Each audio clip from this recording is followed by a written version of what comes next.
Singapore's economy grew by a record 14.7% in 2010. This is in line with the government's growth forecast of around 15% for the year. In his New Year's message, Prime Minister Lee Hsien Loong said this is the best growth on record ever for the country, making it the fastest growing economy in the world after Qatar in 2010. Advanced estimates show the economy expanded by 12.5% in the fourth quarter of 2010, improving from the 10.5% growth in the third quarter.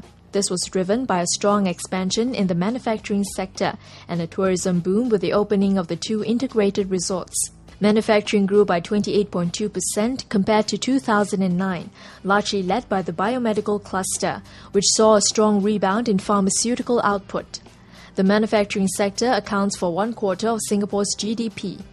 In contrast, construction fell by 18.5% due to a decline in private sector activities. The construction sector is Singapore's second biggest goods-producing industry. It contributes about 6% of Singapore's GDP.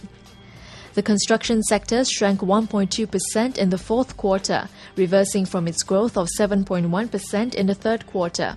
What do these figures mean for Singaporeans? Economist Irvin Seah explains. It would impact Singaporeans from two perspectives. One, in the sense that because of the buoyant, robust economic performance in 2010, we can actually expect corporate earnings to be significantly better, and that would eventually cascade down to Singaporeans in terms of better bonuses next year. But however, having said that, inflationary pressure is also picking up externally and also domestically. Externally, it is an Asia-wide phenomenon. Asset prices, food prices, and also commodity prices are rising.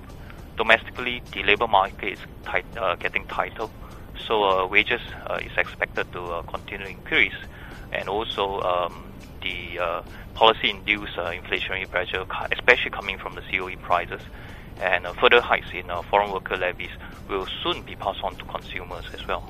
His growth forecast for 2011? 2010 is an extraordinary year, and I think it will be a one-off. Growth, because of the high base that has been registered this year, the headline growth number will likely moderate going forward.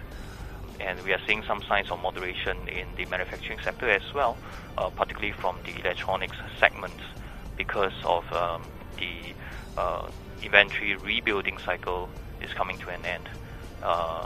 However, having said that, we could possibly see another upside surprise coming from the pharmaceutical segments to offset the softer electronics performance. But overall, I think this year's, in 2011, the growth story would actually be services. Services will become the key growth driver for the economy in terms of headline growth and also in terms of job creation. Overall, full-year GDP growth would moderate to 7% based on our estimation in 2011. Singapore's economic growth is expected to be between 4% and 6% this year.